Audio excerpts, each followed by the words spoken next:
Se cuidem, pelo amor de Deus. Fiquem em casa, usem máscara. Então, vamos lá.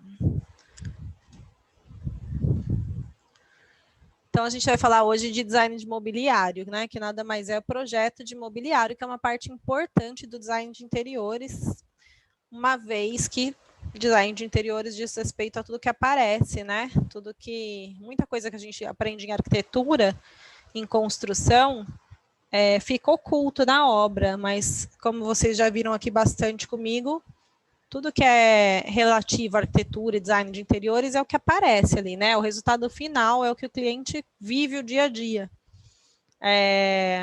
Conforto, por exemplo, né? Ele está lá, ele aparece, mas ele é subjetivo. Eu sinto o conforto, né?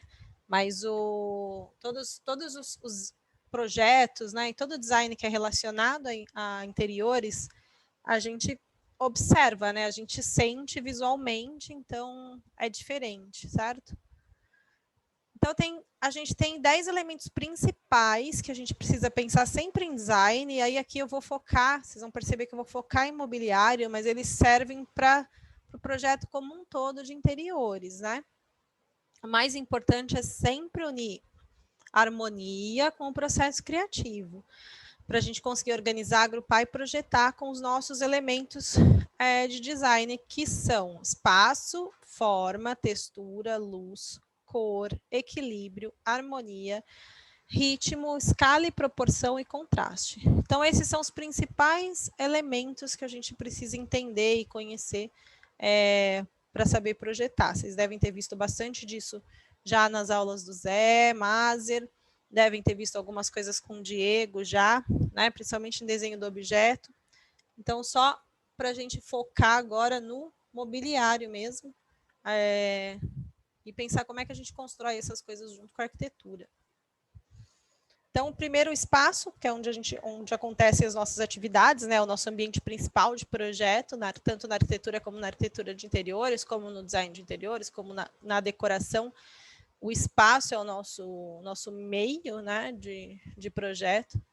Então, no caso da arquitetura de interiores e de design de mobiliário, o nosso foco é estudar a viabilidade de cada tipo de projeto nos espaços que a gente tem disponíveis, certo? E os espaços, vocês já conhecem, podem ser externos, internos ou de transição.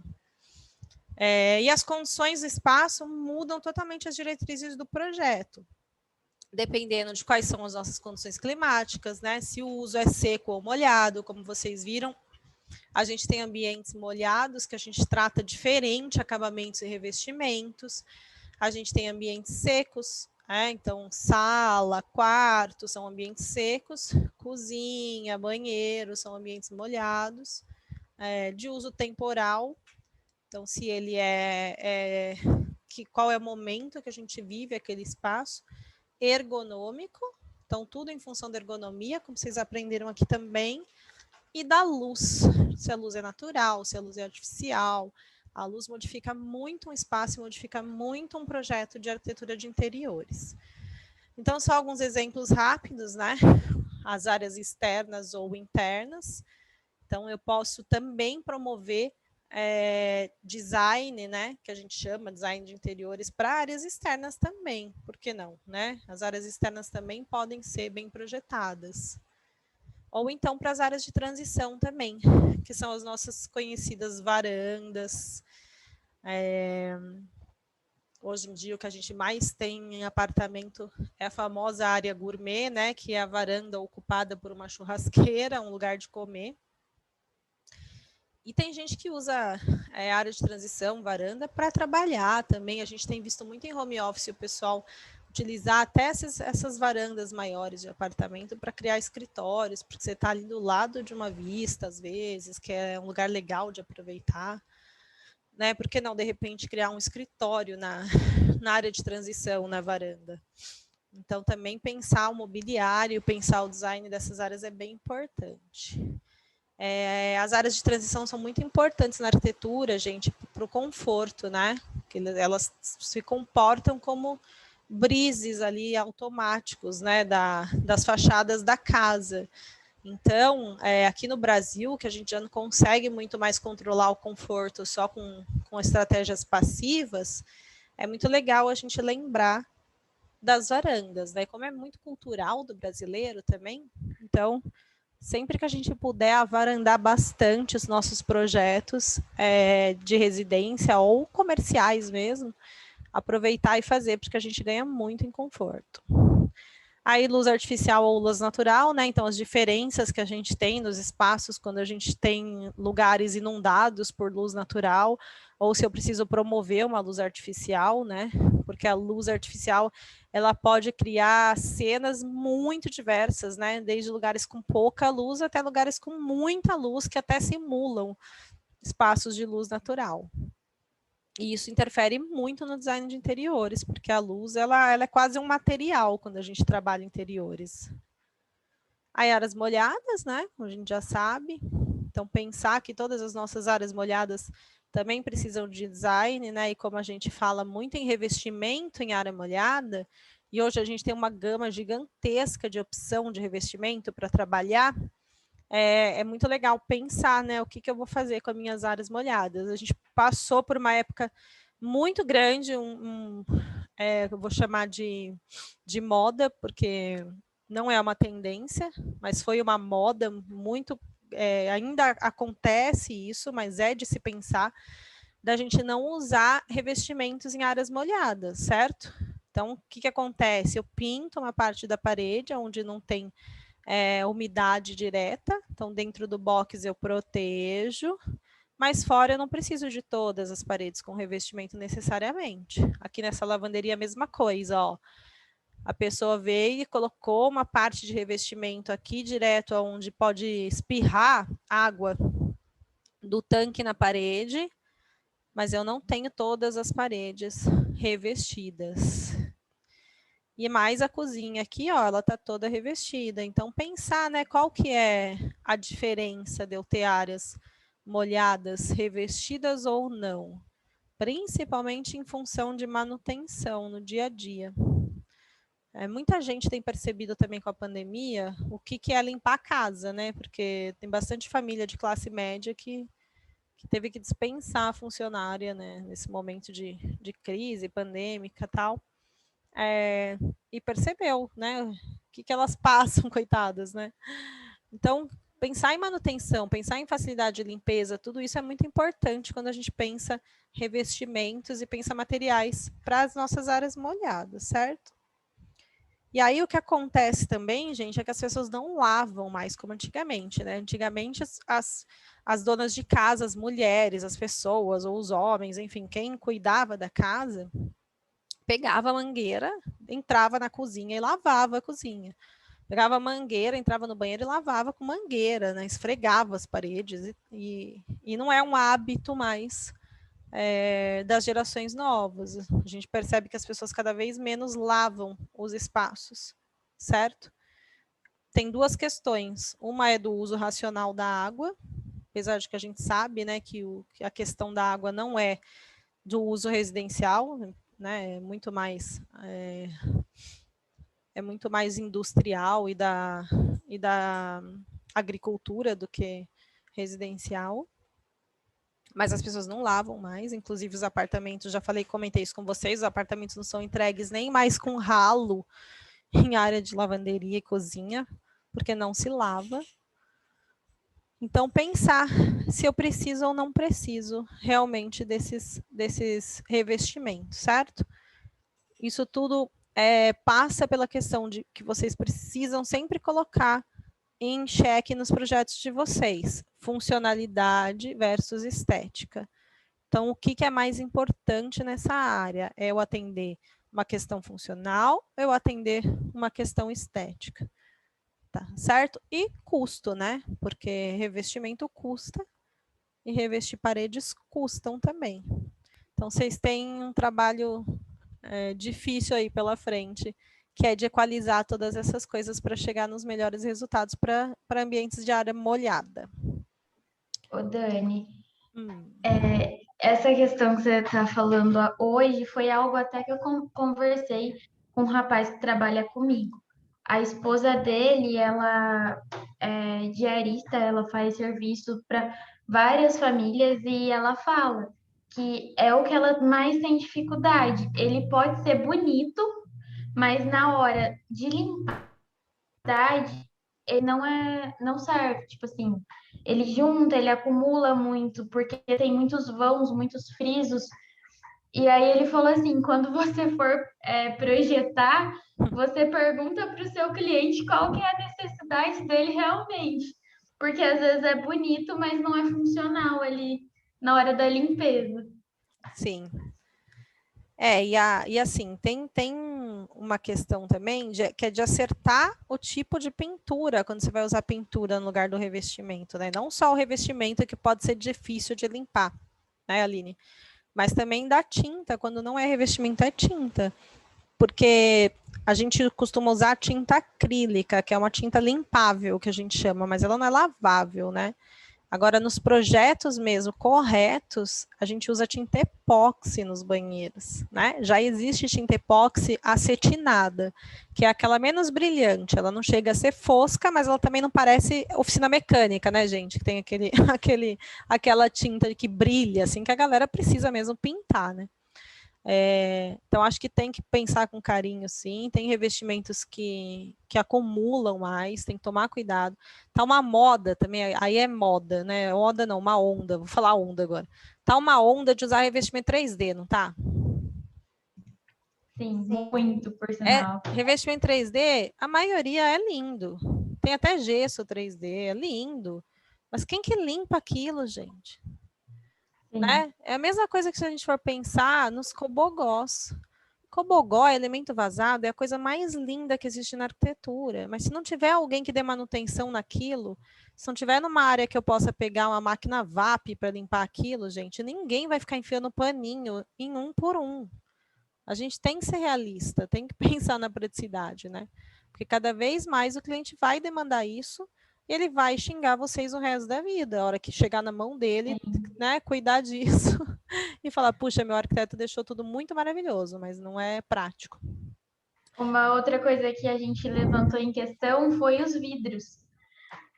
Fachadas inteiras de vidros. E para você limpar, como que você vai fazer? Fora que vai vidro, contratar alguém que suba? É um no negócio Brasil, meio você tem inviável. que tomar muito cuidado para usar, porque a gente cria estufa, né? Já Sim. não é o mais recomendado e tem a manutenção que é muito difícil mesmo. Madeira, deck também, gente. Tem gente que adora usar madeira, deck para tudo quanto é lado. A cada 6 meses tem que lixar tudo e pintar tudo de novo. Né? Hoje já tem aquelas madeiras plásticas que eu mostrei para vocês, já começa a facilitar, né? Essas coisas começam a facilitar a nossa vida. Mas vocês têm que ter muito cuidado, sim, com a escolha de material, é muito importante.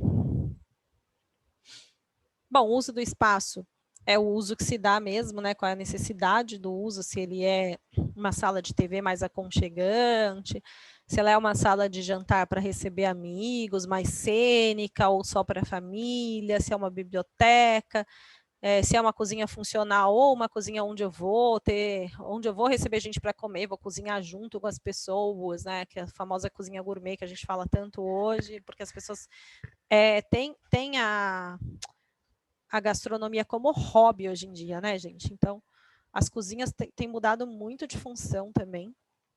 Isso tem refletido muito na arquitetura de interiores e no design de interiores. Então, pensar bem o uso do espaço e entender muito, muito do seu cliente, o que ele quer, o que ele espera daquele uso do espaço.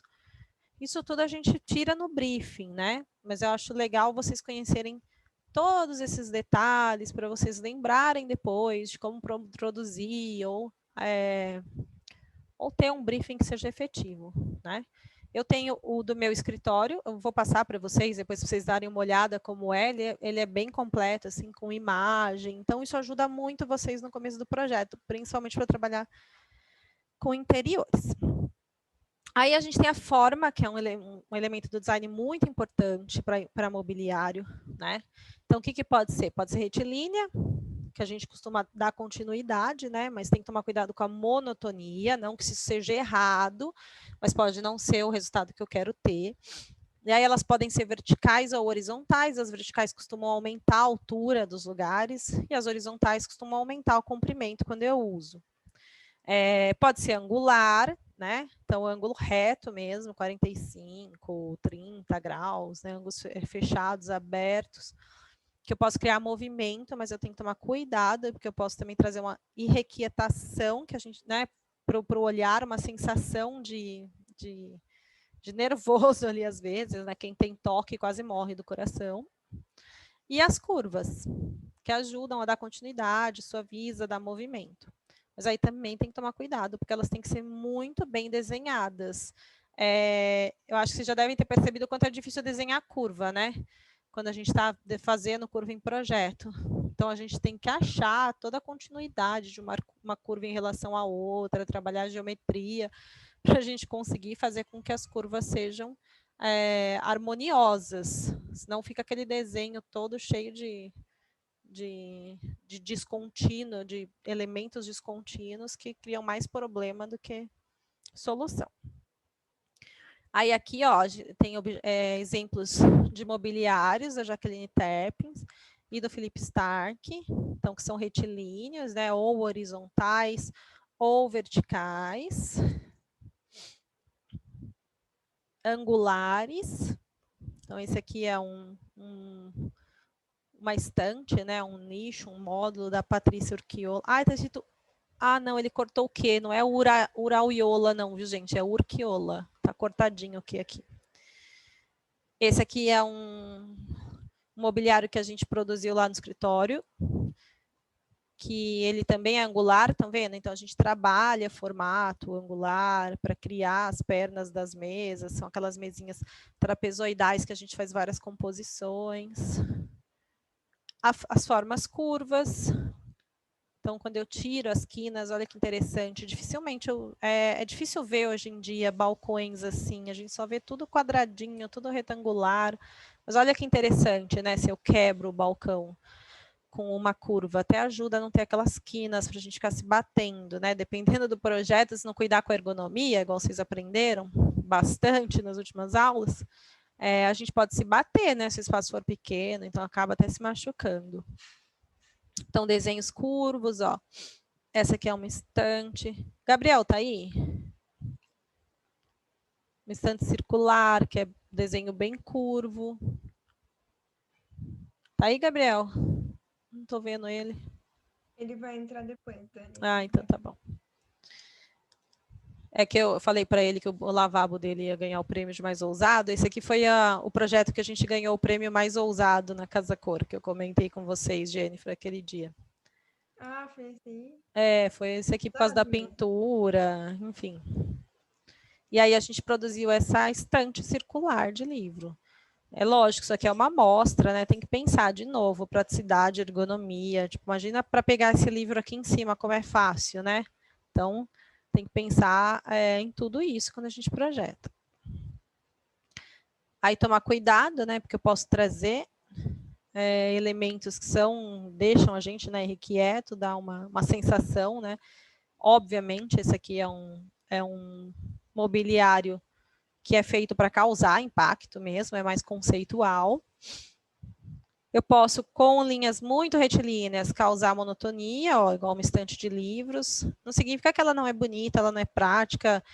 Dependendo do briefing e do conceito do meu projeto, ela pode ser a resposta perfeita para o que eu preciso, mas tomar cuidado, porque é um elemento que traz monotonia. E cuidado com a falta de harmonia, né? Se a gente não souber trabalhar as proporções, trabalhar os desenhos, ó, igual esse móvel aqui, por exemplo, aí eu crio uma falta de harmonia.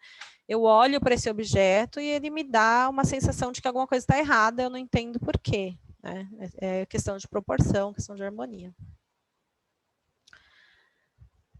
Outro elemento é a textura. Textura geralmente, né, traz os pontos de interesse junto com a cor. A textura e a cor são importantíssimas no design de interiores, tanto em materiais quanto em mobiliário, porque é onde eu foco pontos de interesse do meu projeto. Lembra que eu falei para vocês? O quanto mais vocês ótimo.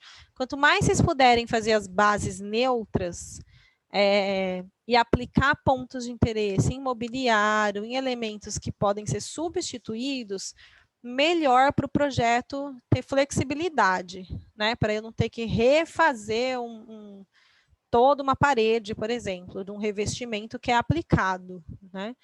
Aí eu pensando em sustentabilidade, pensando em economia. É óbvio que se eu for aplicar na parede, eu posso mudar a cor, igual um dos alunos comentou na aula que eu falei sobre isso, a gente pode mudar a cor, que é mais fácil de mudar. Pode mudar, de repente, um papel de parede, mas tomar cuidado com o revestimento. E se puder deixar, de preferência para mobiliário, os pontos de interesse melhor. E as texturas, em geral, são lisas ou rugosas, refletentes ou opacas, né? O que a gente chama de fosco, seja em tinta, seja em revestimento, é quando ele é opaco. E o que a gente chama de reflexivo, né? Que a gente tem realmente os materiais brilhantes, porque eles refletem muito. E tem os acetinados, que eu acabei de comentar com a Aline, que são aqueles que eles não chegam nem a refletir, mas também não são foscos, eles têm uma leve refletância no material, que são os acetinados, são, em geral, os mais procurados. E podem ser coloridas ou com padrões. Lembrando que as superfícies duras e brilhantes refletem o som e as rústicas filetadas absorvem. Vocês vão aprender isso mais para frente. Mas já dando uma dica aqui para vocês de uso de material. Tudo que é muito seco, muito duro, muito brilhante, reflete o som. E tudo que é mais fofinho, mais texturado, mais rugoso, absorve ou faz a difusão do som que a gente chama. Aí aqui tem um exemplo de mobiliários do Bruno Jarrara, então alguns mobiliários bem metálicos, bem refletentes. E aqui um outro mobiliário dele, um sofá que trabalha com tecido, que é uma textura lisa, né, sem padrão e opaca, então ela é fosca, diferente dessa. Esse material do sofá, o tecido, ele é quente, o metal, ele já é um material frio, então são bem opostos, então eu consigo fazer isso com material, com texturas e cores diferentes. Aí em portas de armário, que também é bem interessante, é bem legal pensar em interiores, portas de armário podem ser foscas, ou podem ser brilhantes, podem ser acetinadas. Essa aqui da direita, ela é acetinada, porque ela tem uma leve reflexão. Ela dá uma sensação de acabamento aveludado, certo? Porque ela é fosca, mas ela tem uma leve refletância, então ela fica com esse efeito aveludado. E os vidros coloridos, que podem ser bem utilizados em projeto de interiores, é bem interessante, mas também precisam ser bem pensados, porque vão ficar lá por muitos e muitos anos, certo? Não é um material que a gente troca facilmente também. Aí aqui, ó, tem dois exemplos bem expressivos de um designer que chama Léo DiCaprio, que é super conhecido, é bem expressivo. Então aqui tem um projeto do banheiro que ele chama de banheiro Lego. Olha lá, a gente falando de manutenção. Imagina limpar isso aqui, gente. Ou lava, não tem opção, né? Ninguém vai ficar limpando com pano cada cantinho desse. Tem que lavar. Mas é totalmente conceitual também. E um móvel aqui cheio de textura também, ó. Então, tudo isso ativa a sensação. Então, dependendo do ambiente que eu quero, se eu quero trazer alguma sensação mais lúdica, ou que traga alguma emoção, ou que traga alguma memória, eu posso usar texturas diferentes. Mesma coisa para o móvel, né, gente? O móvel também juntar pó, também tem que limpar. Então, sempre pensar nisso. Aí a luz natural ou artificial pode mudar completamente o projeto, e é importante lembrar no mobiliário que a luz pode fazer parte do mobiliário. Tem muito projeto de mobiliário onde a gente embute a luz no mobiliário. Então ele faz parte da peça, e para isso eu preciso ter um ponto elétrico, não se esqueçam disso. Por isso que eu falei para vocês lá nos complementares que a gente sempre deixa um pontinho que é um recurso de luz que a gente chama. Não é uma luminária, mas é um recurso de luz por exemplo, chegando lá no guarda-roupa, que eu posso usar tanto para iluminar dentro do móvel, existe cabideiro iluminado, existe alguns recursos assim, como para iluminar o móvel, fazer parte da estética do móvel, certo? E aí também tomar cuidado com o que vocês querem projetar, com o efeito que vocês querem dar. Porque a gente pode chegar, né, vai lá, aplica uma linda parede com revestimento 3D, de gesso, seja o que for, e vai lá e faz uma caca de iluminação, né, e tem um resultado como esse, por exemplo. Ou então eu faço uma iluminação adequada e consigo valorizar o meu revestimento com a luz. Então, vocês entendem que a luz, ela praticamente faz parte do projeto, ela é como se fosse um material dentro do projeto, porque ela muda completamente a aparência do que a gente projeta, do que a gente coloca.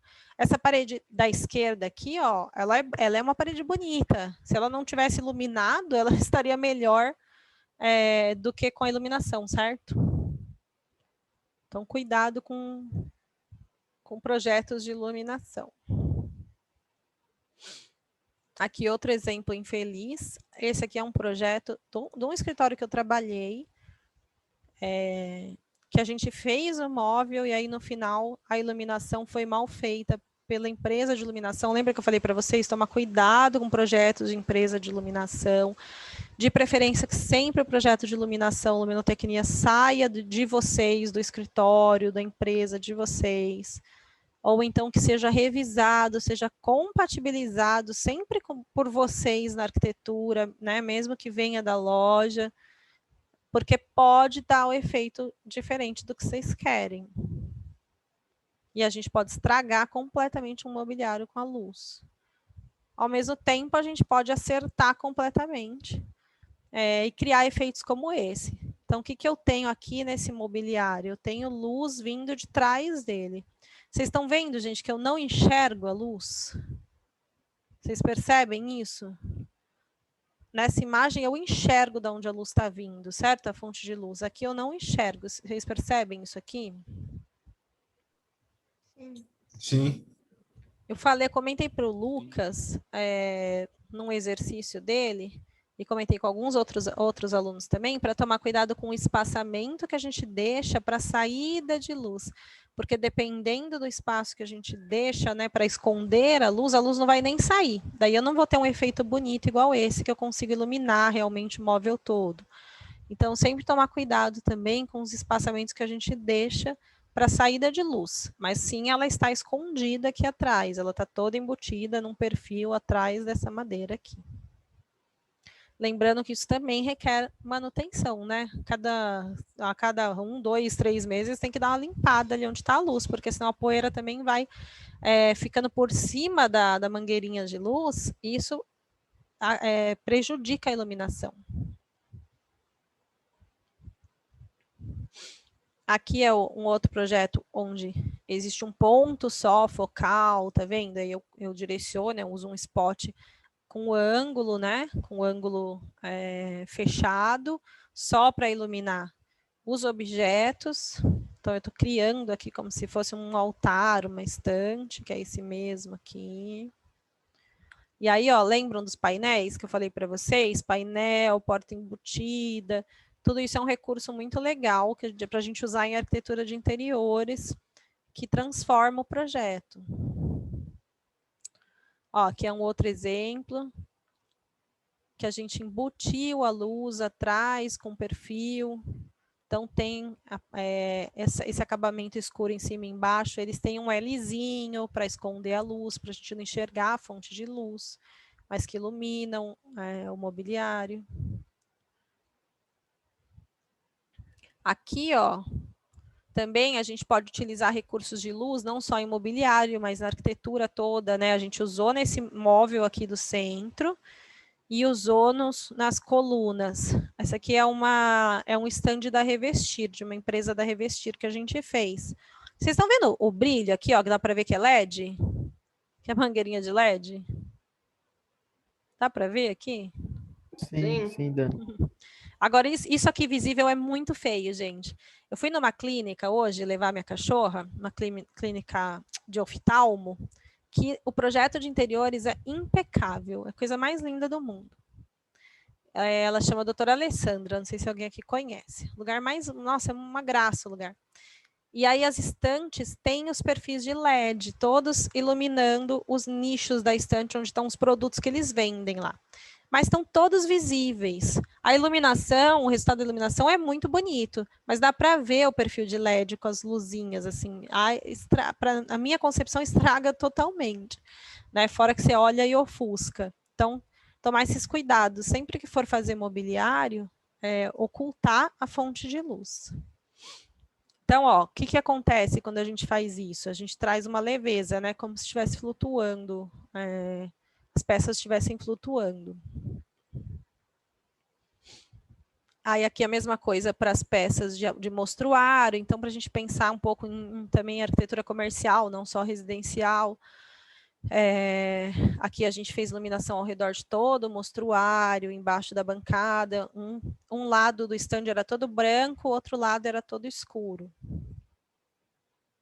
E aí a cor, que a cor é importantíssima em interiores, ela modifica totalmente a dimensão do ambiente, né? Cores escuras reduzem o ambiente, cores claras aumentam o ambiente. Então a gente precisa tomar muito cuidado. Além de estar ligado sempre à sensação, que a gente já falou sobre isso, né? Então, paredes muito coloridas, a cor vermelha, ela desperta a sensação de fome, por isso que ela é usada no McDonald's, né? Vermelho com amarelo. Então, tomar cuidado, né? Não colocar no ambiente relaxante uma cor vermelha, pensar sempre no que a cor traz, lembrar da sensação que você quer entregar para o seu cliente. Isso tem muito a ver com a experiência do usuário, que é muito trabalhado hoje em projetos, principalmente comerciais, gente. Quando a gente faz um projeto de loja, um projeto de um ambiente público, comercial, a gente tem que sempre pensar em atrair o cliente e fazer com que o cliente se sinta bem naquele lugar e queira voltar. Isso a cor faz muita diferença, né, nessa questão de experiência do usuário. Então, tomar cuidado, lembrar, vocês devem ter visto muito cor nas aulas do Zé também, lembrar muito disso e tomar cuidado quando a gente for projetar com cores. Aí aqui, ó, o mesmo ambiente que eu mostrei para vocês, então um todo branco, um todo preto. Qual que era a sensação? Né, a gente trouxe o céu, então na claridade, no lugar aberto, amplo, e o outro lugar mais fechado, mais sério, mais fechado mesmo. E aí, ó, do outro lado, a gente tem um ambiente totalmente vermelho, que é totalmente conceitual, né? O lugar que vocês vão na mostra para fazer selfie, né? Que essas cubas todas refletiam o espaço, era muito legal estar lá dentro, mas óbvio que ninguém consegue ficar meia hora sentado lendo um livro aqui dentro. A ideia é conceitual, então tomar muito cuidado, porque a cor transforma totalmente, então lembrar o que vocês querem dar de resultado. E aí, ó, como eu falei para vocês, tentar usar sempre pontual, a cor pontual. Então, ambientes neutros, ambientes com elementos mais neutros, pedra, cimento queimado, verde. E aí eu venho com o elemento de mobiliário e dou o destaque da cor para transformar, para criar. Aí depois de um tempo eu enjoei, é mais fácil trocar, mandar pintar esses bancos do que trocar todo o revestimento do lugar, certo? Ou então brincar com tapete, brincar com sofá, brincar com mobiliário solto, que é super possível, a gente tem 1000 possibilidades. Mas nada me impossibilita também de mudar a cor, né? Igual a gente conversou. Eu acho que o Wagner comentou da cor numa outra aula que a gente fez. Então, posso usar a cor em paredes para transformar o ambiente, para criar espaços diferentes. Por exemplo, num quarto, eu vou usar a cor assim, vou usar a cor atrás da cabeceira, não vou usar na frente da cabeceira. Lembrem que eu falei? A gente não vai usar esse tipo de cor onde está a televisão, né? Nem onde eu fico olhando. Então, uso atrás de mim. Mas eu posso usar, eu posso criar espaços diferentes. Aqui é um lugar de jogos, então o amarelo é uma cor vibrante, uma cor que traz alegria, que traz ânimo. Então, para usar numa sala de jogos, legal, ok. Aí aqui, ó, cor no mobiliário. Então, o mobiliário não precisa ser todo branquinho sempre. Eu posso usar cor no mobiliário, eu posso usar um MDF colorido. Posso projetar o meu mobiliário pensando no conjunto do meu ambiente. Mas, de novo, sempre o mais neutro possível, né? Não vou projetar um móvel desse vermelho no quarto. Deixo o vermelho lá para o quadro, para a almofada, para as coisas que são mais fáceis de trocar. Aí deixa lá para decoração. Aqui essa imagem está ruim, mas eu trouxe para vocês verem também que é um estudo de projeto. Então, o que acontece aqui? Eu tenho o mesmo layout. Vocês estão vendo que é o mesmo layout para as 4 imagens? Sim.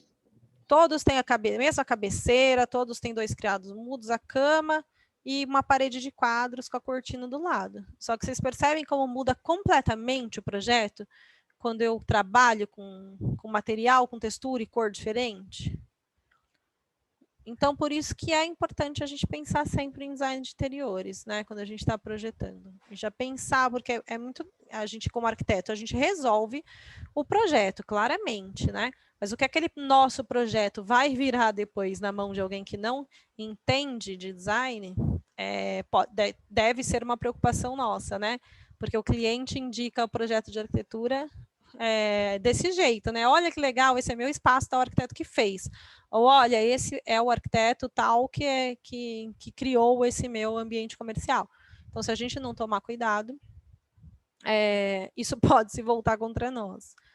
Então, é legal pensar, né? Não em decoração necessariamente, como o Rodrigo comentou lá na primeira aula, né? Que eu não gosto de decoração, né? Mas pensar pelo menos os materiais, a cara que esse ambiente vai ter. Aqui é outro exemplo, a mesma coisa, o mesmo projeto, vocês estão vendo que existe o mesmo volume de marcenaria nos 2 projetos?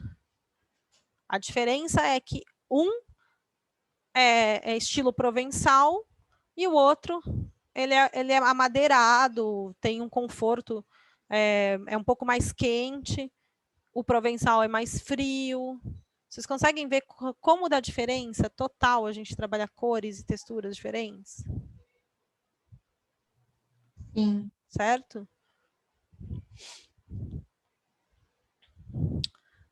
O equilíbrio, então tomar cuidado, né? Porque pode pesar visualmente se a gente não propõe equilíbrio para uma peça, ou para um ambiente, ou para um espaço. E aí eu coloco aqui, é difícil achar uma boa composição de design mobiliário que tenha equilíbrio e harmonia juntos. Não ter equilíbrio não significa não ter harmonia. Eu posso ter um projeto que eu não trabalho o equilíbrio, que eu não trabalho necessariamente as coisas todas simétricas, mas isso não significa que eu não vou dar harmonia. Então, são 2 elementos diferentes. Aí a gente tem o ritmo. Ritmo se dá pela repetição de um elemento, né? E aí, quando a gente repete elementos, a gente acaba criando uma simetria, né? Então, o que traz harmonia. Tudo que é mais simétrico é mais harmônico a nossa sensação aos nossos olhos. Conforme a gente vai quebrando a simetria, a gente vai tirando um pouco da harmonia das coisas. De novo, não significa que vai ficar ruim o resultado, ou que eu não posso criar bons projetos com a quebra da simetria. Aliás, o que é muito importante, né? Que o mais interessante, assim, que eu acho, na faculdade de arquitetura, é que, em geral, 90% dos alunos sempre fazem desenhos, projetos o mais simétricos possível. Assim, é difícil quebrar o toque de simetria das pessoas, porque é o nosso nossa sensação comum, assim, é onde a gente se sente bem, é onde a gente está sempre acomodado, né? Mas para a gente pensar em alguma coisa diferente, conceitual, a gente tem que pensar em quebrar um pouco isso. Então, ó, aqui é um exemplo onde eu tenho módulos, mas eles não têm uma simetria, né? Aqui também não tem uma simetria, mas não significa que ele não seja harmônico, porque ele é pensado com pesos, com cores, que se compõem. Eu não tenho uma impressão, apesar de eu ter um monte de módulo aqui, ó, nesse desenho da esquerda, vocês têm a sensação de que alguma coisa vai cair aqui? Porque, em geral, quando eu não consigo chegar num desenho harmônico, eu tenho a impressão que alguma coisa vai cair. Vocês têm essa sensação com esses móveis ou não? Eles estão equilibrados? Eu não tenho essa sensação, mas ela traz uma sensação um pouco diferente nessa, como eles não são simétricos e o costume nosso é a simetria, ele traz uma outra sensação. Sim.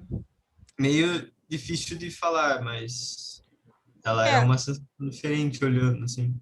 O que a gente costuma traduzir, Lucas, a grosso modo de dizer, é que dá um pouco de confusão, certo? Isso, exatamente. Quanto mais Você olha. Isso, quanto mais poluídas, menos simétricas, menos harmônicas as coisas são, dá um pouco mais de confusão, a gente precisa, né, talvez parar para olhar para 2, 3 pontos para entender aquele design, aquele imóvel, né? Mas, de novo, se eu não quero trazer monotonia ao espaço, então eu preciso trabalhar esses elementos dessa forma. Isso eu posso querer para uma loja diferente, não necessariamente para o quarto da minha casa, certo? Aí, por exemplo, essa imagem, vocês acham que esse ambiente é harmônico?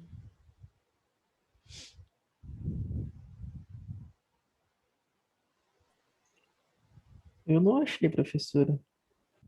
Não, não é harmônico, né? Por que ele não é harmônico? Porque ele mistura estilos diferentes, texturas diferentes, cores diferentes e padrões diferentes. Apesar dele ter se vocês olharem bem, o layout dele tem uma simetria, tem uma cama de cada lado, vocês estão vendo? A penteadeira está exatamente no meio.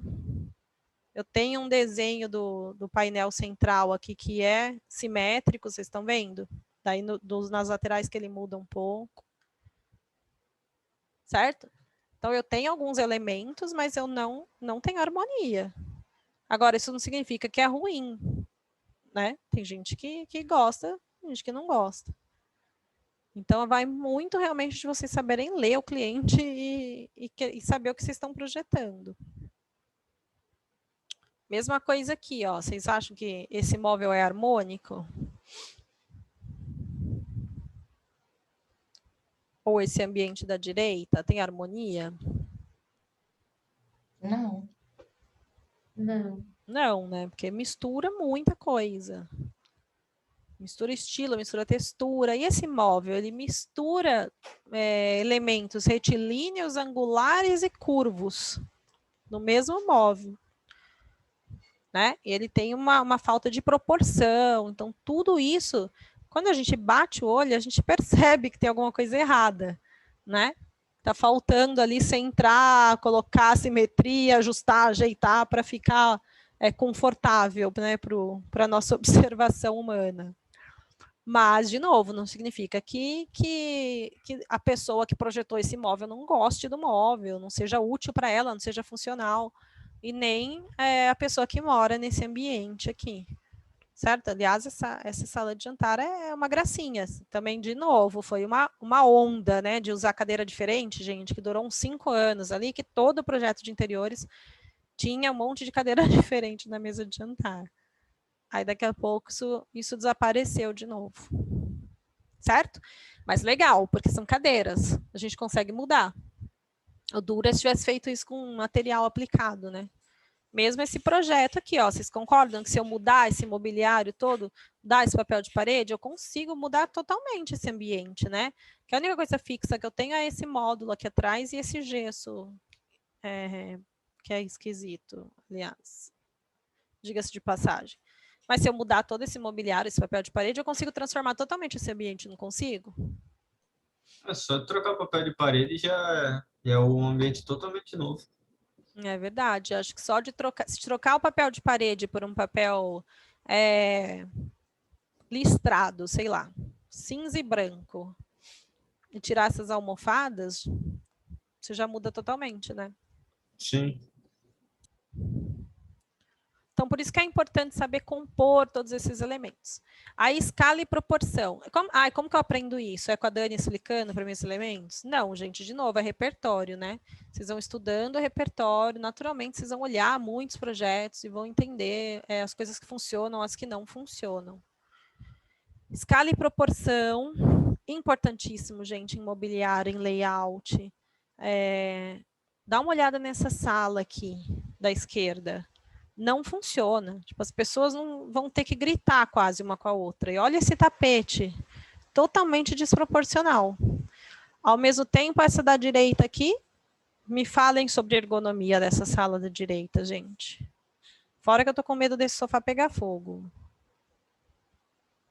O que vocês me dizem ergonomicamente? Não dá para você sentar em um dos sofás, né? Porque não tem como você passar ali para começar.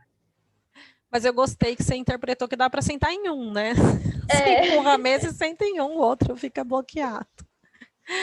O Alessandro não entra em nenhum lado. Não entra em nenhum, exato. Mas na da esquerda, ele fica bem aqui. Vai ser uma poltrona o sofá, mas fica bem. E aí, de novo, aquele móvel lá que a gente fez no escritório, ó, eu trouxe para vocês verem, porque até quem trabalha com design, gente, tende a errar, é normal, né? Com o dia a dia, com o trabalho, é que a gente vai se habituando a trabalhar com esses elementos todos e aprende. E às vezes a gente erra também, igual esse móvel que chegou projetado lindo dos funcionários lá do escritório e veio com essas bolotas gigantes. Vocês acham que está proporcional isso? Tá bem feio, não tá? Acredito que não foi a intenção. Bem feio. Aí a gente teve que mudar, trocar esses pinos aqui. Mas é muito importante, então, a gente sempre analisar a escala e proporção. Eu trouxe até um aparador que o João não me ouça, depois vocês não mostram para o João minha gravação, tá? Mas um aparador aqui, um mobiliário bem antigo. Mas vocês acham que tem proporção? Não. Tem coisa errada. Assim, olha para isso e fala, mas tá errado. Tem alguma coisa que está incomodando. As pernas são muito grossas, né, para a proporção do aparador. Ao mesmo tempo, essas mesinhas aqui, umas perninhas finas, né, e compridas. Parece que vai cair o tempo. E também, não significa que não são móveis que foram pensados por alguém por algum motivo, né? Mas eles trazem para a gente uma sensação de falta de escala e proporção. E aí, ó, de composição de mobiliário, então, acontece muito, ó. Deixa eu aproveitar o aparador que eu tenho aqui com o meu sofá novo maravilhoso. Aí dá nessas coisas assim, né? Então, quando a gente desenha lá o mobiliário da casa, né, ou do comércio, da empresa, sempre lembrar que as coisas têm que ter escala e proporção. Esse móvel tinha que vir, né? Ele tinha que acompanhar o sofá inteiro, ser feito sob medida, certo? A gente precisa de uns 2 desse, um do lado do outro, para dar certo, né? Não fica com uma sensação esquisita. E aí tem o contraste. Contraste, vocês devem ter aprendido iluminação, né? Que é quando existe uma diferença muito grande, uma oposição entre duas faces, ou uma iluminação, ou cores. Então, eu crio contraste. Então, por exemplo, um móvel muito claro com um móvel muito escuro vai criar um contraste. Ou ele é quente ou ele é frio. Ou ele é branco ou ele é preto. Ou ele é brilhante ou ele é fosco. Então, eu tenho contraste. Então, eu preciso saber se me interessa ou se não me interessa trabalhar com contraste no meu projeto. O contraste pode ser muito bem utilizado, como também pode trazer problemas, né? Essas luminárias aqui são do Tom Dixon, que também é um designer muito expressivo, muito importante. Tudo bem até aqui? Alguma pergunta?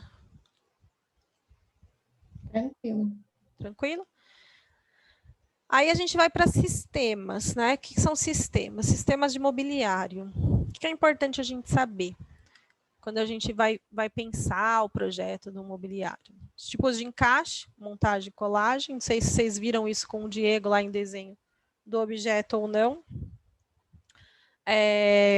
Mas a gente tem objetos mobiliários que a gente cria e podem ser montáveis, todos encaixados, com peças extras, né? Que esse móvel, por exemplo, ele tem umas presilhas, então o cara vai lá, consegue transformar ele numa mochila, consegue desmontar, consegue reencaixar todas as peças e abrir a cadeira dele. Tem aqui, eu deixei o link para vocês de um vídeo.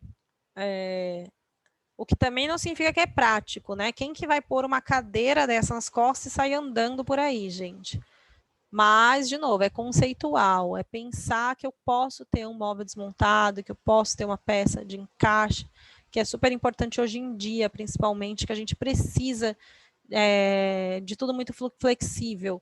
Eu falei para vocês em uma das aulas dos móveis coringa, que são muito importantes hoje. Então, uma mesa que pode aumentar e diminuir. Antigamente tinha isso nos anos 80. Não sei se alguém já viu aqui da mãe, aquelas mesas que aumentam e diminuem. Você tira a peça do meio, ela aumenta.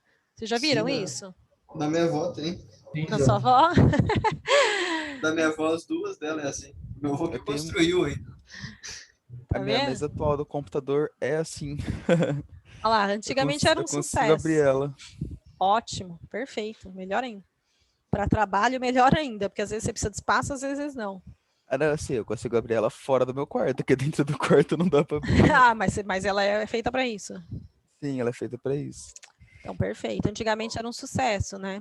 Aí isso se perdeu e é tão importante. Hoje a gente sabe, né, que a gente precisa de mobiliários flexíveis, né, que a gente possa aumentar e diminuir para ganhar espaço. A gente até falando em ergonomia, né? Por que a gente vai criar uma sala de jantar gigantesca se eu recebo gente uma vez por mês na minha casa? Então, de repente, eu tenho uma mesa que abre e fecha, que eu vou receber mais gente, aí tudo bem, eu vou ficar com o espaço um pouquinho mais apertado, mas é só em um momento específico, mas eu não preciso ter uma casa enorme que eu não vou utilizar no dia a dia. E aí, ó, os tipos de encaixe que a gente tem, vocês viram isso com o Diego ou não? Só saber se eu não estou repetindo coisas. Sim, ele Vai mostrou. lá. Então tá bom, porque isso aqui é de umas aulas que eu dou de design de imóveis. Espera só um pouquinho, gente. Que minha cachorra está demandando aqui. De design de imóveis e eu tinha passado para ele. Então, eu vou passar rapidinho isso aqui. Então, os encaixes de imóveis. Aí fica depois lá no material também. Os tipos de encaixe. Aí, mobiliário, né, montado, todo pensado, projetado, encaixe.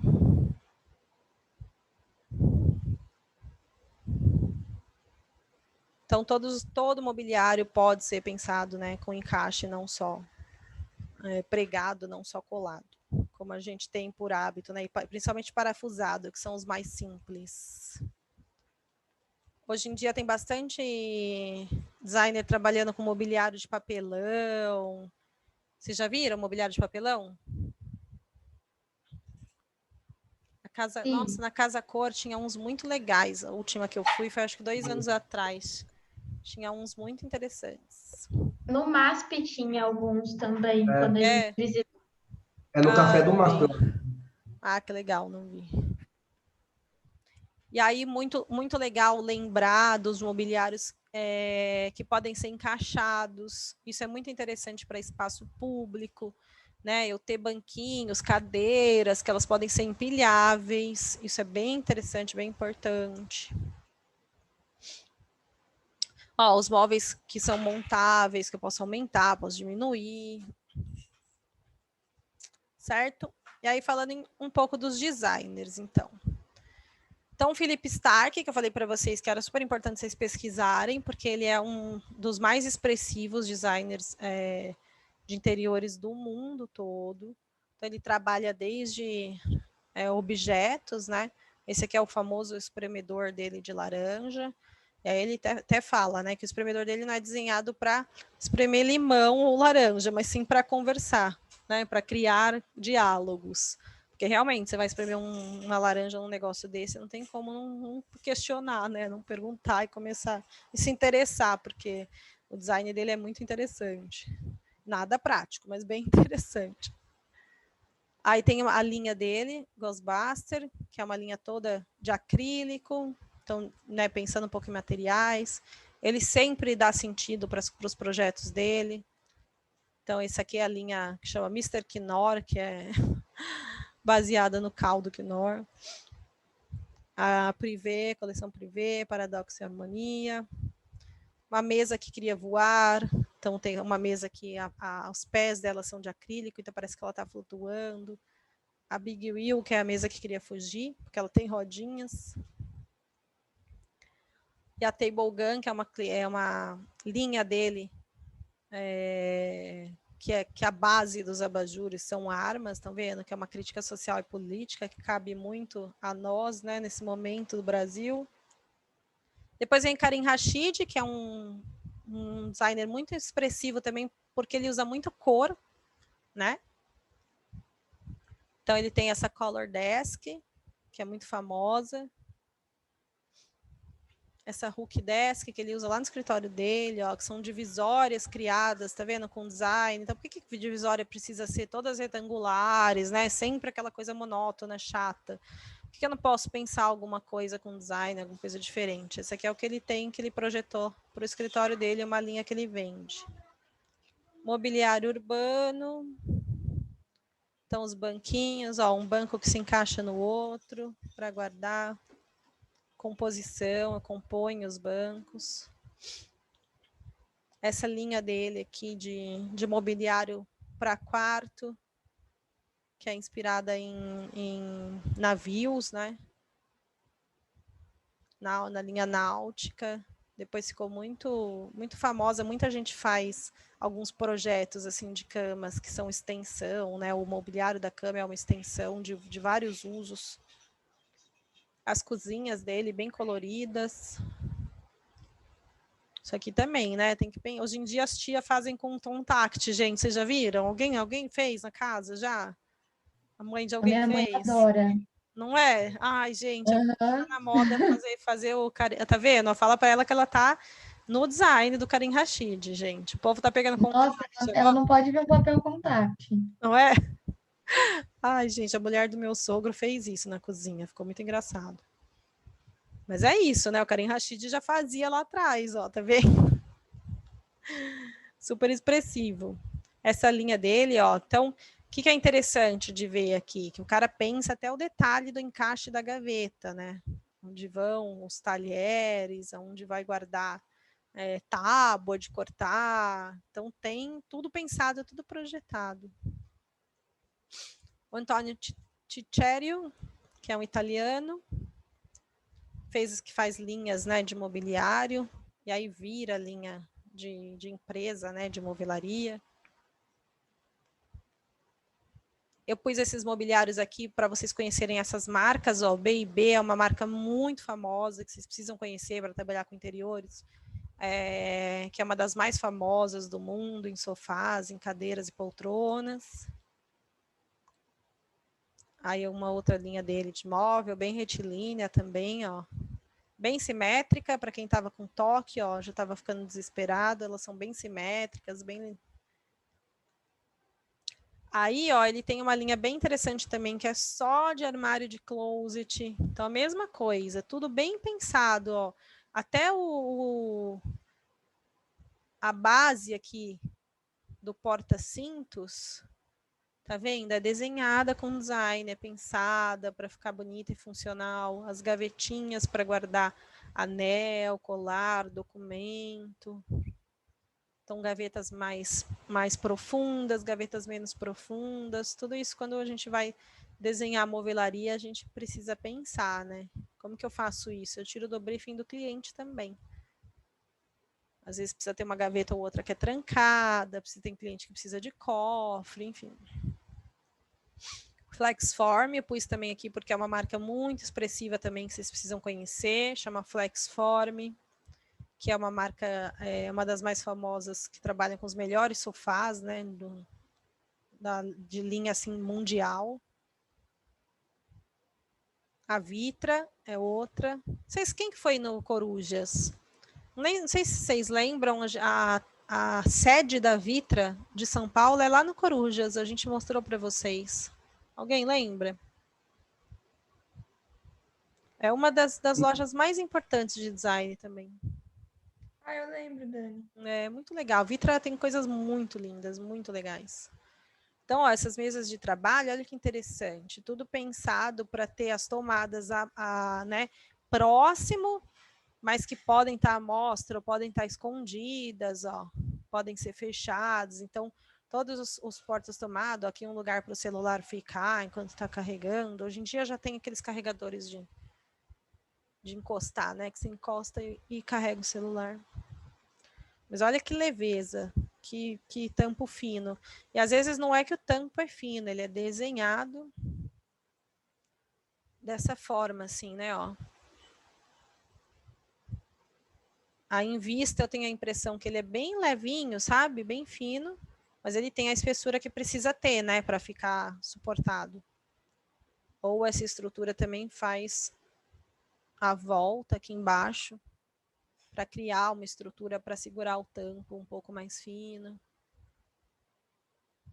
Então, detalhes que os grandes designers vão ajudando vocês a pensar. Vocês estão vendo aqui que está para fora? Ó? Você puxa e devolve quando você quer esconder ou quer deixar à mostra os fios. Aí eu deixei aqui para vocês uma lista de outros designs. Ah, não, desculpa, ainda não. Esses aqui são os designs importantes que eu coloquei menos coisa. Então, Jasper Morrison, que criou essa linha aqui, ó, de imobiliário de bancos e apoios, mas que são baús também para guardar coisas.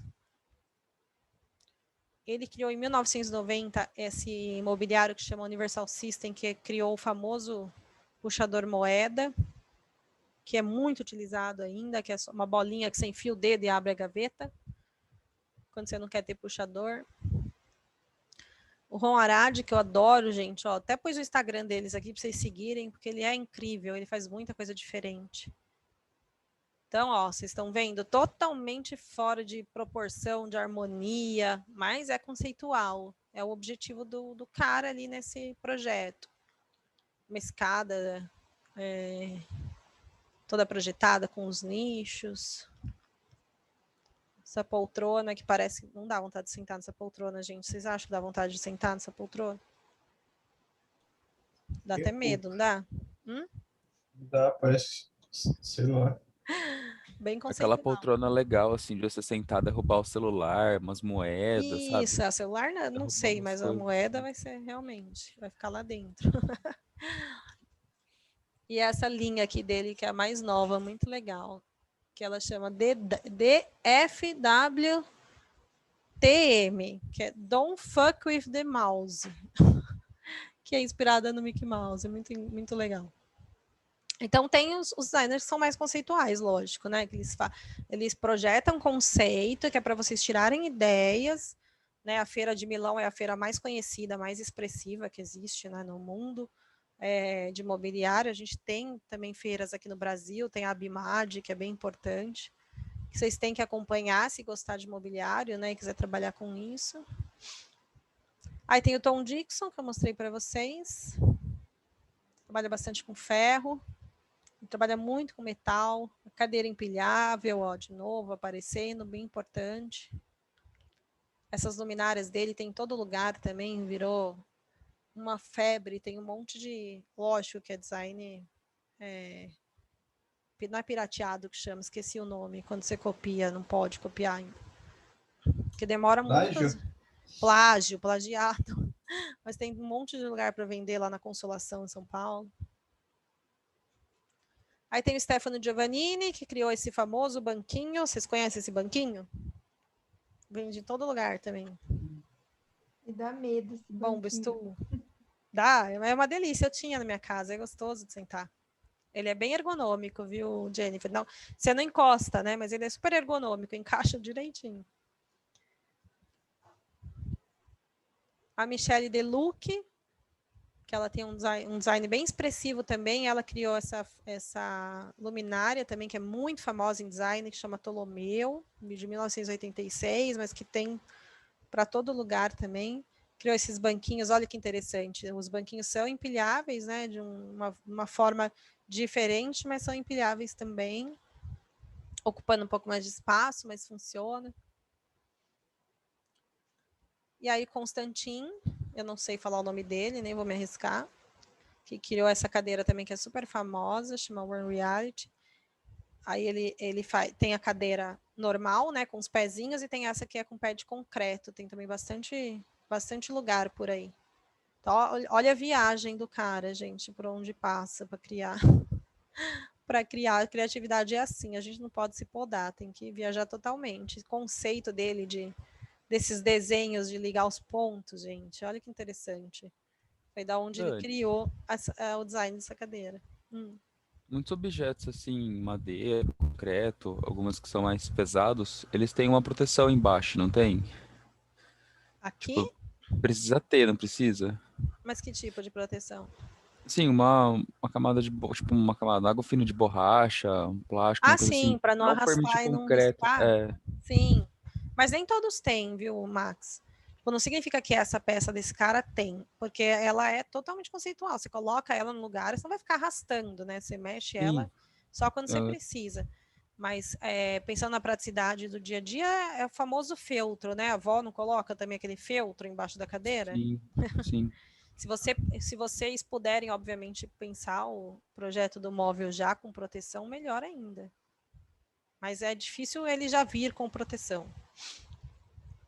Ó, outras peças dele, esses banquetas que também são empilháveis, então sempre tem, né? Móvel empilhável. Essas mesinhas que são reguláveis de altura, bem legal também. Cadeira empilhável de novo. A Patrícia Urquiola, que é super importante no design, ela faz muito tecido, faz muita estampa de tecido. E aí, por último, eu trouxe para vocês lembrarem, gente, quem conhece esse design aqui, ó, sabia quem era o designer? O famoso Puff, que vende em toda esquina agora, e na estrada que vende, né? Alguém sabia quem eram os designers desse Puff? Eu não fazia ideia. Pois é, chama Poltrona Saco, ó, vendia nessa primeira loja, né, Zanota. É do Digatti, Paolini e Teodoro. São esses os designers famosos. Até o Puff, esse Puff que vende em toda esquina, passou por um designer importante um dia. Agora imagina, nos anos 80 foi sucesso, né? Pra mim, alguém queria um travesseiro muito grande, então, tipo, assim mesmo. Eu adoro, tive vários desses, eu adoro. É o máximo. E aí um pouco do design brasileiro, então, Jader Almeida, né, super importante. Trabalha muito com madeira e aço, ele compõe, né, junto madeira e aço. Interessante esse banquinho, que é um parafuso, pés de aço. Bruno Jarrara, que eu mostrei para vocês, falando de cor. Ele trabalha muito com textura. Bambu. Uma linha toda com bambu e acrílico e vidro. O Guto Índio da Costa. Esse aqui é o mobiliário urbano dele. Esse aqui é um bicicletário, né? Esse aqui é um banco. Muito bonito esse banco. Super estrutural. Ah, vocês estão fazendo resistência dos materiais, né? Eu vi os pontos de ônibus, adorei, gente. Já dá para pensar uma coisa assim, tá vendo? Já dá para virar Guto Índio da Costa. Zanini de Zanini, também super importante. Nome super importante aqui para o design brasileiro. Esse povo todo tá sempre na feira de limão. Feira de Milão. Todo ano esse povo tá na feira de Milão, gente, mostrando as coisas que eles fazem. Então é legal acompanhar quem gosta de mobiliário. Olha lá. Ele criou essa linha legal também, que tem os bancos com skate e os os ganchinhos, né? Porta-coisa com as rodinhas de skate. Porta-objeto, porta-coisa foi bom, porta-objeto. Essa cadeira também é bem famosa. Eu sei que o Diego já falou de cadeira pra caramba para vocês não devem mais querer ver cadeira na frente. Sérgio Matos trabalha muito com regionalidade, então ele vai buscar os materiais, principalmente no Nordeste, material que tem disponível nos lugares para criar os designs dele. Cria muita coisa interessante.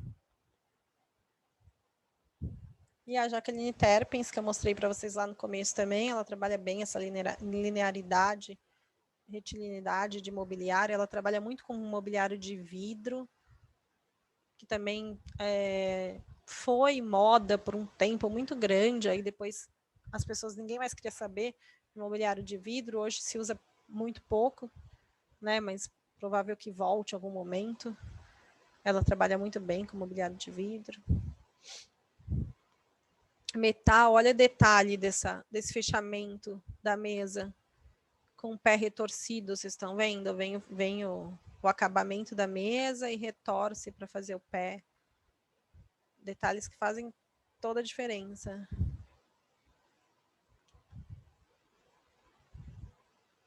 Gustavo Bittencourt.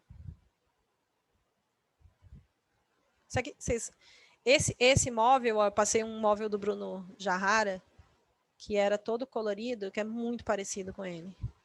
Tá vendo? Diferente, uma outra leitura. É como se tivesse apoiado o móvel em duas banquetas. Léo Capote, trabalha bastante com ferro. Olha que interessante, aqui ele trabalha com porca, faz essa cadeira com umas porcas, uma mesa com porcas. E aqui ele fez uma mesa e uma cadeira com martelo e ferro. Também, né, ergonomia zero, é conceito, né, gente? Olha lá, colorida, essas cadeiras todas, essa cadeira e a mesinha toda de prego. Isso tudo vai muito para a feira, igual eu falei para vocês, né? Para trabalhar tendência, para trabalhar material. Óbvio que os projetos são conceituais e o que a gente precisa projetar no dia a dia da pessoa é ergonômico, né? E os irmãos Campana, que não podem faltar nunca, né? Que são a nossa maior expressão de design também no Brasil, mais conhecidos, né? Trabalham muito com material natural, também com a fauna e flora brasileira. E o Rosenbaum. Rosenbaum, todo mundo conhece, né? Sim. Acho que é o mais famosinho também, brasileiro. Ele é designer, não sei, tem muita gente que acha que ele é arquiteto, mas ele é designer. Ele não é arquiteto. Ele trabalhou num projeto de escola que vocês vão ver semestre que vem comigo, mas em conjunto com o escritório de arquitetura, uma das escolas mais premiadas do mundo. Inclusive, esse mobiliário que ele fez é um mobiliário escolar. E aí, aqui que eu deixei uma lista para vocês, que está cortada, depois eu arrumo, com outros nomes para pesquisar, que só designer brasileiro, só gente importante, só gente que está crescendo. Então, são referências muito legais para quem quiser trabalhar, quiser gostar, né, de design de móveis, pensar. Ô, Dani. Oi. Deixa eu fazer uma pergunta. Como quando você trabalhou lá naquele escritório que você sempre mostra as referências para gente, que eu sempre esqueço o nome lá, que é de sigla, né? Esses móveis que você mostrou, como você mesmo falou, eles são bastante conceituais, né? E quando o Eduardo Bortolai foi dar uma palestra para a gente na Einstein, eu até questionei ele de que, tipo assim, a cadeira dele era simplesmente duas madeiras encaixadas, não tinha estofado, não tinha nada, só que ele ficou 1 hora falando sobre a cadeira pra gente. Então, o preço da cadeira, ela envolvia... Você comprava a história da cadeira e não só o produto final, sabe? O conceito, né, Gabriel? Isso aí chama valor agregado. Sim, e tipo assim, por exemplo, no escritório que você trabalhava aqui pelas imagens, ele já era bastante conceituado no interiores e tudo mais. Como que funciona essa relação com o cliente? O cliente final, ele vai estar adepto a esses móveis que são muito mais conceitos do que uma coisa para ele utilizar mesmo? Como funciona isso? Então, o que eu mostrei aqui que era da Galeazzo, era o banco Copa, que era um banco que era uma bola de futebol, aquela bola que tem os hexágonos, sabe? Mais conhecida, cortada ao meio. Aquele banco foi para uma amostra na época da última Copa do Mundo. Então, é conceitual. Você não vai ficar naquele banco também sentado 1 hora que vai começar a marcar, né, sua perna, sabe? Então, é conceitual, é um desenho de uma bola. Ele é projetado para aqueles eventos específicos, certo? Que mais que a gente projetou? Porque a gente não projetou muita coisa conceitual. Nossos projetos eram muito mais funcionais mesmo do que conceitual. Não, sim, mas, por exemplo, quando você vai... Vamos supor que você vai desenvolver um projeto de interiores. Aí você tem um cliente super em potencial, que ele, por exemplo, um paulista que tá, tipo, na flor da idade, dos 25 anos e tal, ele tem bastante grana, ele quer, sabe, ter a casa dele para receber as pessoas e ter essa visibilidade maior na mídia através do interiores de sua casa. Ele aceita numa boa gastar dinheiro com esse design que é muito mais conceitual do que um design, por exemplo, Aceita, sim. Sim, mas aí a gente está falando de altíssimo padrão, né, Gabriel? É gente que não tem filtro nenhum, assim. Pô, Tá. a gente já chegou, pra você ter ideia, a gente já chegou a vender puff de 40 mil reais. É um negócio sem noção, assim. Né? Que acho que não faz nem bem, nem pro emocional de ninguém, sabe? Mas aí o cliente aceita porque ele compra o escritório. Em geral, ele procura o escritório porque ele quer aquilo, entendeu? Os escritórios de interiores que são mais conceituados e que tem projeto autoral muito voltados para uma linguagem, o cliente procura porque ele quer aquilo, entendeu? É diferente de um cliente que te procura porque ele quer eu quero uma casa confortável, gostosa e bonita, Gabriel, me ajuda. Você vai direcionar o cliente. O cliente que procurava a Galeazzo, ele já procurava focado no resultado que ele via dela, entendeu? Entendi. O cliente que vai procurar o Du para fazer alguma coisa específica para a casa dele, vai porque ele quer uma coisa conceitual. É diferente dos projetos que o Du faz para vender em linha de móveis em loja. Aí eles têm que ser mais ergonômicos, não podem ser só conceituais. E aí, escritório de interiores expressivo faz muita amostra, igual mostrei para vocês projetos da Casa Cor que a gente fez. Aí a gente abusa do conceito nas mostras, entendeu? Mas na casa do cliente a gente tem que sempre equilibrar, lógico, né? Não pode ser só conceitual, tem que ser muito mais funcional, entendeu? Sim, entendi. Mais alguém? Mais alguma pergunta? Até aqui?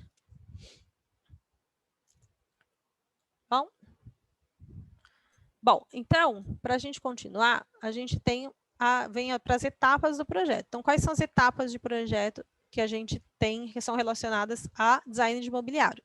Primeiro, levantar as necessidades do cliente ou do público persona que você vai atender, se for um projeto comercial. Levantar os dados do espaço a projetar, como luz, dimensões, materiais, mobiliários existentes, através de medições e registro fotográfico. Então, lembrando sempre que precisa olhar a luz do lugar, os materiais que já existem, que vão ficar, mobiliário, né? Então, tomar esse cuidado. Levantar medidas pessoais do cliente, se for um caso específico.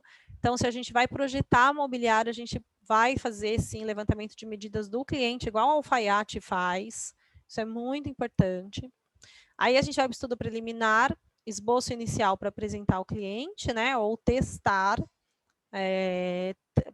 3D, se possível. Por que ou testar? Porque se for um mobiliário, eu já vou fazer um protótipo aqui para testar, para ver se é bem absorvido pelo cliente. Protótipo não, desculpa, um 3D. Protótipo é na etapa de anteprojeto. Então, já começa a testar a aceitabilidade desse produto antes de ir para o projeto executivo. Você não vai fazer um projeto executivo de um móvel de linha sem testar essa aceitabilidade no mercado, né? Apresentar referências e ideias do conceito, aí vai para o anteprojeto, então muito parecido com a arquitetura mesmo, né? Definir as dimensões e proporção do móvel, definir os materiais e sistemas construtivos e acabamentos, desenvolver a planta e o 3D com cotas e informações. Então, já apresentar um projeto consolidado do que vai ser aquele móvel, para depois de aprovado o anteprojeto, vai para o projeto executivo, onde se desenvolve plantas, cortes, elevações, 3D final e memorial descritivo do móvel. Então, muito parecido com a arquitetura, certo? A diferença aqui é que a gente vai, com muito cuidado, levantar medidas pessoais do cliente, se for para uma família, para uma pessoa, e olhar com carinho todos os materiais que já existem no espaço, já existem no ambiente, se for uma peça para encaixar em algum lugar. E se for alguma coisa comercial, aí envolve um estudo de público-alvo, de persona, né? Diferente disso. E aí foi o que o Gabriel falou, que vocês ouviram lá do Du, né? é projetado pensando num conceito, tem uma história, e é um móvel que é vendido por causa de uma história, de um conceito, ou então um móvel de linha que seja funcional, mais funcional mesmo, pensado para a prática, para o dia a dia. Aí, como é que eu tiro o briefing do cliente de imóveis? Então, lembrando que o briefing é a etapa mais importante do projeto todo, tanto de arquitetura, quanto de arquitetura de interiores, quanto de mobiliário. Sem o briefing, a gente não consegue resolver, não consegue achar uma solução para o que a gente precisa. Aí, aqui eu deixei para vocês o que é importante num briefing de imobiliário. Então, primeiro, qual móvel você precisa? Ele vai ser funcional ou decorativo? Que necessidade ele vai atender? Qual o nível de conforto ele precisa atender? Qual tempo, em média, usará esse móvel, caso ele seja para você deitar ou sentar? Eu vou dormir nele? Eu vou estar nele só no momento de descanso? Eu vou trabalhar, vou ficar o dia inteiro sentado? Ou eu só vou usar para fazer pesquisa, sei lá? Ele vai atender uma ou mais pessoas? Então, é só para uma pessoa que eu estou projetando ou é para a família inteira, para um público inteiro? Existem animais de estimação? Quais e quantos? Isso é super importante, que animal de estimação pode estragar um móvel, né? Então, a gente precisa ter noção. Ou então, eu posso criar um móvel que compõe junto para o bem-estar do meu animal de estimação. Vocês já viram que tem de mobiliário hoje para gato, gente? Aqueles labirintos. Vocês já viram isso? Nossa Senhora. Sim. É muito legal. Tem mobiliário que compõe junto com a casinha do cachorro, é muito interessante, né? Então pode ser tanto para uma qualidade, né, quanto para um problema que isso pode causar. Tem algum portador de necessidades especiais ou um idoso irá utilizar? Porque isso modifica muito a parte ergonômica. Aí do uso, qual o peso e a altura das pessoas que irão usar o móvel para deitar ou sentar? Existe alguma necessidade especial ortopédica ou médica ligada a esse móvel? Então, principalmente para cadeiras e camas. Se forem armários para... Aí, pensando já no uso do móvel. Se forem armários para armazenamento, qual o volume de itens você possui? Aqui cabe saber se a pessoa é acumuladora e precisa de muito espaço. Vocês podem encontrar clientes, gente, que tem muita coisa para guardar. Assim como vocês podem encontrar clientes que são mais minimalistas, que tem pouca coisa. Isso muda totalmente o projeto de um móvel, né? Aquele famoso maleiro. Preciso de um maleiro? Preciso fazer um móvel até lá em cima? Ou não? Existem muitos itens de pouco uso, para quê? Para saber se o maleiro é funcional, para saber se os móveis mais altos são funcionais, ou se eu não preciso projetar móveis lá em cima, se eu posso fechar com gesso, igual eu mostrei para vocês o projeto de uma residência que eu estou fazendo, fecho com gesso lá em cima, ou eu vou com o meu móvel até lá em cima e aproveito espaço, mesmo que a pessoa precise de uma escada. Para itens de cozinha, prefere prateleira, gaveta ou gavetão? Isso aqui é interessante saber da pessoa. Tem gente que gosta de guardar panela em gaveta, não em armário, porque é mais prático. Você abre a gaveta e pega, mais prático do que ficar baixando e pegando lá no fundo as coisas. Podemos ter cantos mortos? Vai usar o canto morto? Guardo coisa lá no cantinho que eu uso de vez em quando, a batedeira, sei lá. Gosto mais de gavetas ou de nichos para roupas? Tem gente que gosta de pendurar roupa, todas as roupas. Tem gente que gosta de dobrar a roupa. Prefere cabideiro ou gaveta para roupa de cabide? Possui que tipo de roupa e que tipo de objeto? Perguntar sobre sapatos, coleções, roupas sociais, longos casacos, documentos. Gente, isso aqui tudo, vocês já podem montar uma marcenaria, quando vocês se formarem. Muita gente que trabalha em marcenaria não sabe trabalhar com isso. Para armários, gosta mais de portas ou prefere que ele tenha algum nicho e abertura, né? Aberto ou fechado? Pode ser sem portas, caso seja um closet, ou mesmo que seja closet, você quer que feche com porta. Tem gente que gosta de fechar para não juntar poeira, não posso dar manutenção sempre, não tenho funcionário que limpa em casa. Precisa de cofre ou gavetas trancadas? Gostaria de gavetas aveludadas? Isso aqui é muito importante em empresa de movelaria, porque tem gente que guarda joia, guarda algumas coisas importantes que precisam de gavetinha aveludada. Parece frescura, mas é super importante, principalmente para alto padrão. Certo? Aí, estilo. Sempre o legal é saber claro ou escuro. Então, se a pessoa prefere tons claros ou escuros, aí você pode inserir um médios aqui, né? Porque às vezes a pessoa sabe. Eu uso isso com imagem porque ajuda, né? Esses briefings com imagem. Aí vocês podem colocar lá imagens de referência para ajudar a pessoa a entender. Quente ou frio? Prefiro a sensação de um móvel quente ou de um móvel frio? Quais cores te agrada e quais não gosta? Quais texturas mais gosta e quais não gosta? Que estilo de móvel te agrada? Prefere luz amarela ou branca? Comente o que gosta e o que não gosta no geral quando pensa em móveis. É óbvio que isso tudo é guiado, né? Você faz esse briefing com o cliente, você não deixa ele respondendo sozinho, ou ele até pode, no meu caso, no meu escritório, é um formulário que o cliente responde sozinho, mas eu oriento ele antes, eu explico o que tem que fazer, tal, tem as imagens de referência, então a pessoa não se perde, tá? Mas vocês, quando começarem a trabalhar, vocês podem fazer isso junto com o cliente para ir treinando. Porque é importante até para vocês, né? Deu para entender aqui o briefing? Alguma dúvida ou comentário? Olha quanta coisa é importante você tirar do cliente para fazer um móvel, para pensar móveis do projeto de vocês.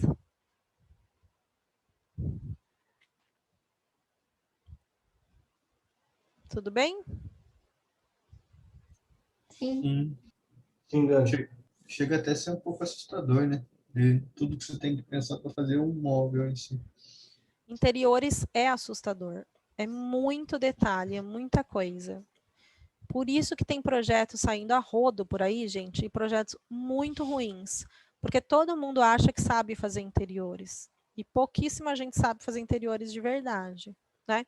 A gente acha que sei lá, pegar 5 referências do Pinterest e juntar elas é um projeto de interiores. Não é bem assim, né? Por isso que eu acho que a criatividade de vocês tem que extrapolar. Mas o Gabriel estava me mostrando o projeto que ele fez do quarto dele. Então, ali estava a mesa que ele projetou, uma luz, uma iluminação pensada para a área de trabalho. Tudo isso é funcionalidade. É a primeira coisa que tem que vir para o projeto de interiores de vocês. Para depois pensar na parte estética, que é a de materiais. Porque se não tiver funcionalidade, pode ser lindo, maravilhoso, mas não vai servir para nada. Ou vai ser só conceitual. Que aí também pode ser uma saída, mas é uma saída rara, igual eu estava falando com o Gabriel agora há pouco. É muito raro, você faz para uma amostra, você faz para uma feira, você faz para um cara rico que quer mostrar o banheiro dele porque ele recebe gente famosa e ele acha legal ter o Gabriel, lá seu lavabo. Cadê o Gabriel? Tá aí? Seu lavabo, eu mandei lá no grupo dos professores, eles adoraram. O Fernando falou assim, nossa, cadê ele falou a mesma coisa que eu, cadê a cuba? Não enxerguei a cuba. Mas super conceitual, tipo, né? Você não vai fazer esse projeto na casa de uma família tradicional, certo? Então é muito importante, gente, saber o que usar e quando usar. Iluminação, principalmente. Aí vamos para o projeto. Então, o que vocês vão desenvolver agora em grupos, certo? Vocês vão lá no Moodle, já tem um arquivo do AutoCAD lá para vocês, que é a base do projeto. Então, vou separar vocês nos grupos de projeto. E vocês vão desenvolver projeto de arquitetura de interiores com layout, mobiliário e equipamentos. Obviamente que vocês não vão chegar a detalhar o sistema de encaixe do móvel que vocês vão projetar, né? Quem conseguir chegar, maravilhoso, mas a ideia é que vocês tenham pelo menos a resolução de interiores desse espaço. Então, quais materiais vão estar ali, pensando em, primeiro, armazenagem para roupas. Então, a pessoa que vai morar nesse apartamento, que é um apartamento minúsculo, que é um projeto da Vitacom, que é uma construtora lá de São Paulo, que foi lançada há uns 4 anos atrás, que é um apartamento de 11 metros quadrados. Vocês ouviram falar? Alguém ouviu falar? Não ouvi, Dani. Não. Ninguém? Vocês precisam ficar mais antenados. Vocês não estavam nem na faculdade, né? Há 4 anos atrás. Vocês precisam ficar antenados nessas coisas, gente.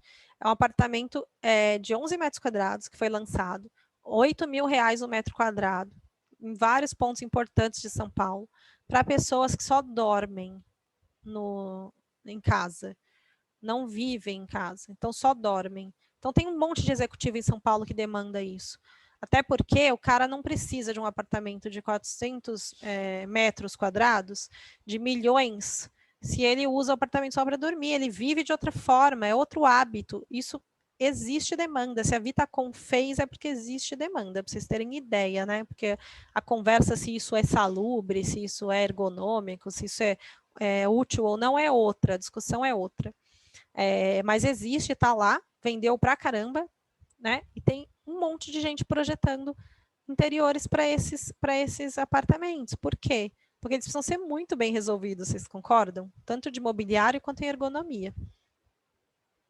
Então, o que vocês precisam fazer? Armazenagem para roupas, espaço de trabalho e estudo, espaço para refeição rápida, espaço para armazenar alguns pertences pessoais, mini cozinha com fogão 2 bocas elétrico, micro-ondas pequeno e frigobar.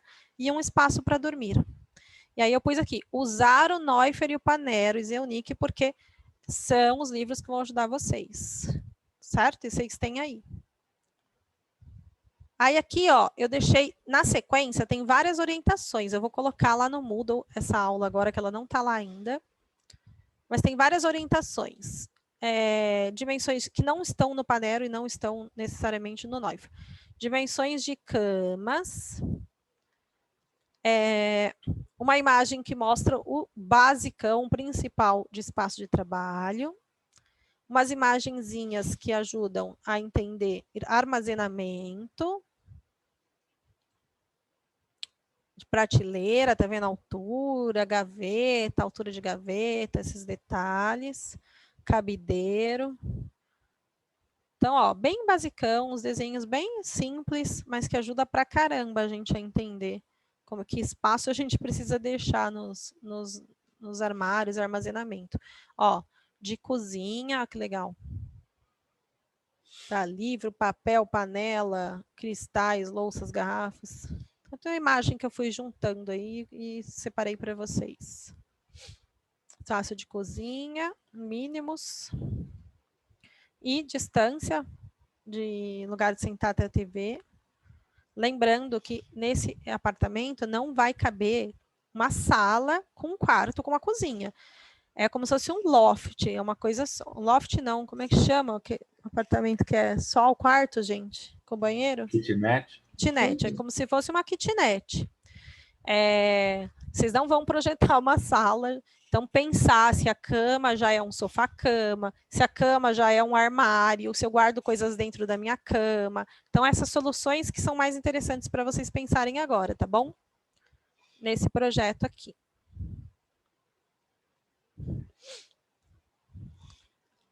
Ó.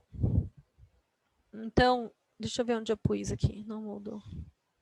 Aqui, vocês estão vendo aqui em cima, ó, plano de ensino? Tá vendo o projeto de imóveis? Esse aqui é o arquivo do AutoCAD.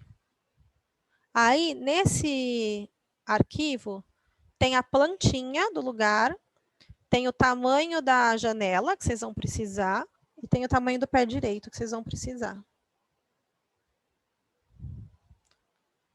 Certo? Aí vocês podem fazer o layout no CAD, que eu acho que é interessante, mas vocês podem também projetar direto no SketchUp, se quiserem, direto no 3D.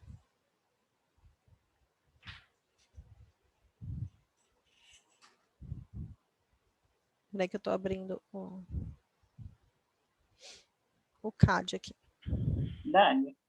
Oi. A minha casa é praticamente isso. Aí. Que eu estou fazendo. Então, Você fez uma proposta legal. Estão vendo aqui? Apareceu? Sim. Então, é só isso aqui. O que eu tenho aqui? Eu tenho uma parede de 65 centímetros, que eu consigo projetar a bancada de cozinha, certo? Mas não necessariamente isso precisa ser aqui, mas é um pouco óbvio, né, que vai ficar aqui. E eu tenho aqui o fundo onde vocês vão projetar o espaço de dormir, de trabalhar, de guardar, tudo aqui. Aí aqui a janela. Então, ela é uma janela de 1,95 por 1,10 de altura e 90 centímetros de peitoril. O pé direito é 3 metros e o banheiro está aqui. Não precisa fazer o design de interiores mobiliário do banheiro. É do apartamento, tá bom? Que o banheiro vocês já fizeram. Já desenharam o banheiro com o Diego, já fizeram agora comigo aqui. Não precisa fazer esse banheiro, se não quiser. É só o L aqui mais importante. Certo? Então, pensar, fazer essa porta pode ser mais alta, pode ser mais baixa, pode ter bandeira, pode ser um painel aqui. Quando vocês projetarem essa cozinha, né, aqui, uma parte pode ser cozinha, uma parte pode ser TV, uma parte pode ser armário, uma parte pode ser estudo, dá para fazer um monte de coisa. E por que que eu sei? Porque eu já dei essa aula para outros grupos de alunos e já saíram propostas super interessantes, super legais, então tenho certeza que vocês também farão, certo? Alguma dúvida? Não, Dani. Eu tenho uma, mas é meio bobinha. Pode falar. Pelo pé